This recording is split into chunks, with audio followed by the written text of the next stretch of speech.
साद Rizvi TLP के रहनुमा अपनी पुरजोश क़यादत और अवामी जज्बात को मुतहर्रिक करने की सलाहियत की वजह से एक मतनाज़ शख्सियत है। अक्टूबर 2025 में इनकी क़यादत में हज़ारों अफराद ने लाहौर से इस्लामाबाद की तरफ मार्च किया, लेकिन इस बार रियासती रद्द अमल ने एक नई कहानी रकम की। टीएलपी के दावे कि साद रिजवी फायरिंग में जख्मी हुए इस तनाज़े को मज़ीद शिद्दत दी। क्या इनकी क़यादत और इस वाक़े ने पाकिस्तान के सियासी मंजरनामे में नया मयार कायम किया?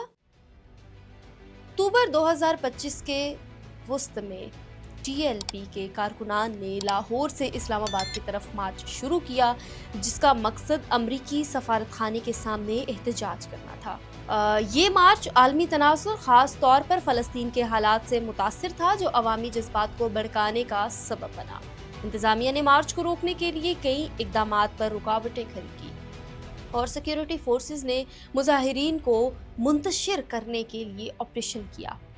इस दौरान पुरतशद्दुद झड़पें हुई, जिनमें हलाकतें और ज़ख्मी अफराद की इतलात सामने आई।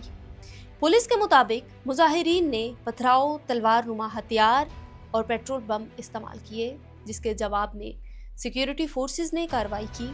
कई पुलिस एहलकार जख्मी हुए। रिपोर्ट्स के मुताबिक झड़पों में एक पुलिस अफसर शहीद हुआ, जबकि मुतअद्दिद मुजाहिरीन और शहरी जख्मी या हलाक हुए। अदाद-ओ-शुमार में तजाद ने उलझन पैदा की।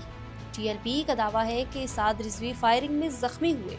हुकूमत ने मुतअद्दिद कारकुनान को गिरफ्तार किया और कई मुकामात पर दफा 144 नाफिज की। फलस्तीन के वाक़यात ने अवामी गमो गुस्सा को भड़काया, जिसे टीएलपी ने एहतजाज के लिए इस्तेमाल किया। साद रिजवी की क़यादत ने इस जज्बाती लहर को सियासी ताकत में बदला।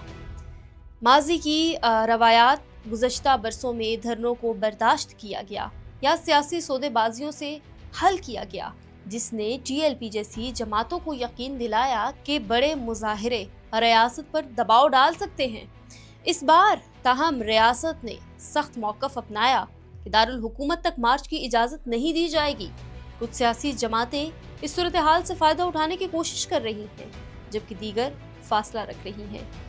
नाज़रीन, ये सियासी चालें आने वाले इंतखाबात के तनाजुर में बहुत अहम हैं। इसी के साथ साथ रियासत ने इशारा दिया कि कोई गिरोह, ख्वाह वो साद रिजवी की क़यादत में हो, हज़ारों अफराद को इकट्ठा करके हुकूमती फैसलों पर दबाव नहीं डाल सकता। ये पॉलिसी फौरी कंट्रोल तो दे सकती है, लेकिन तवील मुद्दत में सियासी खलीज बढ़ा सकती है। अगर सिक्योरिटी फोर्सेस की कार्रवाई गैर मुतनासिब समझी गई तो शहरी हुकूक और एहतसाब के मुतालबात जोर पकड़ेंगे।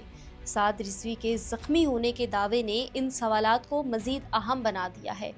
जमातें इस वाक़ये को अपने एजेंडे के लिए इस्तेमाल कर सकती हैं, जो आइंदा सियासी मंजरनामे को बहुत तब्दील कर सकता है। नाज़रीन, क्या एहतजाज को रोकना जमहूरियत पर हमला है या नज़्मो ज़ब्त बरकरार रखना रियासत का फ़र्ज़ है?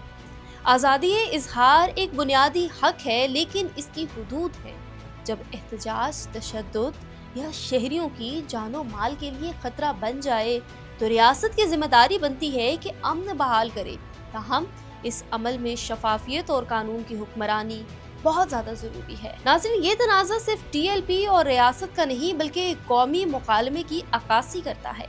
मजहब और सियासत की हुदूद क्या है? साद रिजवी जैसे रहनुमाओं की क़यादत किस हद तक अवामी जज्बात को सियासी एजेंडे में बदल सकती है? ताकत के इस्तेमाल की कानूनी बुनियादें और एहतसाब आखिर क्या होना चाहिए? तशद्दुद के वाक़यात, ख़ास तौर पर साद रिजवी के ज़ख्मी होने के दावे की आज़ाद तहकीकात होनी चाहिए। जाहिज़ मुतालबात के लिए महफूज फ़ोरम बनाए जाएँ और एहतजाज के ज़ाब्ते वाज़े हों। सिक्योरिटी फोर्सेस को कम से कम ताकत इस्तेमाल करने की तरबियत दी जाए और सिविल इदारों का किरदार ज़्यादा से ज़्यादा बढ़ाया जाए। नाज़रीन, साद रिजवी की क़यादत में टीएलपी का मार्च और रियासती रद्द अमल ने वाज़े किया है कि एहतजाजी सियासत को ताकत का खिलौना नहीं बनना चाहिए। रियासत को अवामी जज्बात और कानून के नफाज में तवाज़ुन रखना होगा। आज के फैसले मुस्तक़बिल के सियासी माहौल, इदारती ताल्लुकात और सिविलियन फौजी तवाज़ुन पर असर अंदाज होंगे। तमाम फरीकैन को कानून के दायरे में रहते हुए हल तलाश करनी चाहिए। آپ کی کیا رائے ہے اس بحران کا بہترین حل کیا ہونا چاہیے؟ سخت سیکیورٹی یا مذاکرات؟ اگر مذاکرات تو کن شرائط کے ساتھ؟ اپنے خیالات کا اظہار کامنٹ سیکشن میں کریں، اور درخواست ہے کہ جو لوگ میرے چینل پر نئے آئے ہیں میرے چینل کو سبسکرائب کر لیں تاکہ اسی طرح کی لیٹسٹ اپڈیٹ آپ تک بر وقت پہنچتی رہے۔ مجھے دیجیے اجازت، اللہ حافظ۔